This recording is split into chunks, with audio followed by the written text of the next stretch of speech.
What is going on, everybody? Welcome back to College Football Talk with Peter Burtnett. I'm going to be starting a series that I did last year that seemed to get a lot of traction and do really well on this channel. I'm going to be going over my top games, my favorite games that I'm looking forward to this coming season. I'm going to be starting with the ACC, then going through the Big 12, the Big 10, and the SEC. And if there's enough interest, I might even dive into some of the Power 5 or the Group of 5 schedules as well. But before I get into it, if you go on to enjoy this video, please feel free to leave a like, consider subscribing to the channel, and turn on those post notifications so you're always up to date whenever I upload. Now, the Atlantic Coast Conference obviously expanded last year. That was some of the novelty of it last year. We had SMU, Cal, and Stanford joining the conference, so some of their games were ones that we looked forward to. SMU ended up going to the ACC championship game and playing a classic. More on that later. And kind of proved that they belonged in the conference. Cal and Stanford have some growing to go through. Overall, the conference sent 2 teams to the college football playoff, which is one better than what the Big 12 did. And so all around, the ACC is an exciting and entertaining conference to watch. Now, first of all, I'm going to start out with an under-the-radar game that I'm looking forward to. This is Duke at Syracuse. I guess you could say it's number 5 in my list of games because I actually have a top 4. Kind of. More on that later, too. This is September 20th. It's kind of one of the leadoff games to the ACC season. Both of these coaches led their teams to turnaround seasons last year. Manny Diaz at Duke and then Fran Brown at Syracuse. Both of them led their programs to 9 or more wins. I think both of these programs, the Blue Devils and the Orange, are going in the right direction. And more about both of these teams actually later as well. But that will be kind of a game that could decide. I think these are 2 teams that could be very fringe college football playoff range. If there's a team that kind of comes out of the teams that we would expect outside of those, it would be one of these 2. Number 4 on my list, it's the case every year. Last year was, I think, an outlier. Florida State at Clemson. This is November 8th. Clemson is the ACC's favorite this coming season. Obviously, the defending champs. They've won, 8 out of the last 10 ACC championships. The question with this is, can the Seminoles rebound? If they do, they could be in the college football playoff race at this point, obviously being in November, early November. Some of their previous games that'll be definitely pitfalls, traps that they could fall in. Home against Alabama and home against Miami. So it's always a big matchup. It obviously was dampened last year by Florida State's very bad season, but it's always one that certainly is worth circling on the calendar because just as quickly as they went down, I think Mike Norvell can get these Noles back to what the fan base expects there in Tallahassee. Then coming in at number 3, these are 2 teams that are also in that fringe dark horse college football playoff range, maybe even not so much a dark horse.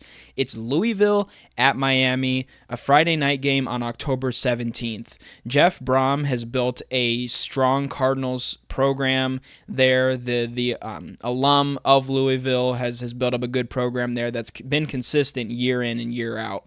After coming over from Purdue, obviously. The question here is, can Carson Beck bring back the U? This is a tough schedule for Miami going ahead of this game even. They're home against Notre Dame, home against Florida, and at Florida State. I think this, except for maybe the Notre Dame game, this will probably be the toughest test. Florida's going to be good this year. I would almost say, especially because that one's in the swamp, I'd expect them to maybe lose that one. So this could be a game make or break. This could be a game where they have 1 or 2 losses already, and if they lose this one, they're out of the college football playoff race. Again, 2 potential college football playoff contenders. I think this game could decide the fate of both teams. A bonus for both of these teams, Miami will go on the road to Dallas to face SMU on November 1st, and then Louisville will play host to ACC favorites Clemson on November 14th. So a couple other games, if you're a fan of either the Cardinals or the Hurricanes, to look forward to.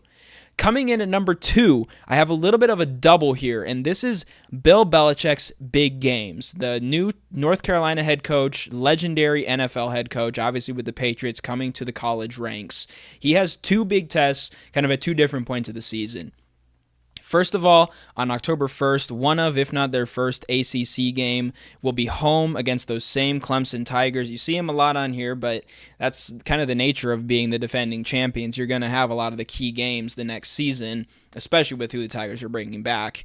And then home against Duke on November 22nd, the first taste here for Belichick. So the first big test, that's going to be at home, which actually is also falling between 2 bye weeks. So that's huge for the Tar Heels. Their first big test is going to be at home in Chapel Hill at Kenan Stadium, and it's also going to be between 2 bye weeks. So they'll have everything that they need, a whole week of extra time to prepare for this game, and then also some extra time to recover as well. And then, obviously, you might have thought here for a second you stumbled across a college basketball video, but Duke, UNC, the Tobacco Road rivalry, and then the following week, the Tar Heels will also host NC State to wrap up the regular season. One other game that is intriguing to watch will be Halloween night when North Carolina goes on the road to Syracuse. I think that's also an intriguing game. And this Orange team, it's the last time I'll be talking about them in this video. I might talk about their schedule in another video. I think it might be probably one of the toughest. Certainly it's the toughest in the ACC, and debatably it's one of the toughest nationally. They're home against Tennessee, at Clemson, at SMU, and then they're also at Miami and at Duke.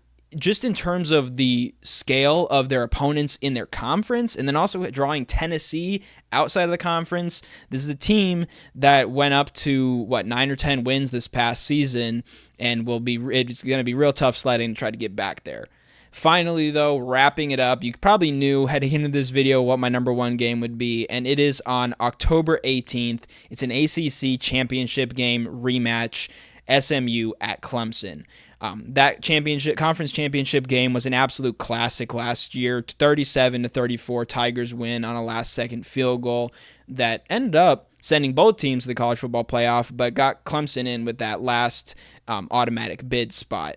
The Tigers are again favorites. Cade Klubnik's back at quarterback. They've got a solid defense. Dabo Swinney has a perennial powerhouse there in South Carolina in Clemson. But Rhett Lashley is probably one of the top young head coaches in the game. He's leading the Stangs very well, and I don't think you could expect to see too much of a drop-off for SMU. Being able to plug in to a new conference in the way that they did and having a young coach who seems really hungry to win and is in a place where he can do that will be a good recipe for them. The stakes for this game, the winner of this one will be in an kind of early mid-season pole position in the ACC. I guess especially, mid-October, it's still pretty early in conference play. So the winner of this game will grab an early foothold and certainly then be the favorite to make the ACC championship. Of course, the loser could still get there as well, but those are my 4 games from the ACC. Or I guess it kind of ended up being 6. But those are my top games in the ACC that I'm most looking forward to this season. Let me know in the comments below if any of these were overrated or underrated, or which games you would put into your top 5 games in the ACC this season. It's, I think, a very entertaining conference to watch. It might not be to the level of the Big Ten or SEC, but it's a fun conference to watch. So again, stay tuned for videos coming up in the next couple weeks. I'll have the Big 12 in my next video, and then the Big 10 and SEC to follow, and maybe some Group of 5 after that. But that's all for this episode of College Football Talk. I'm your host, Peter Burnett, signing out. Peace.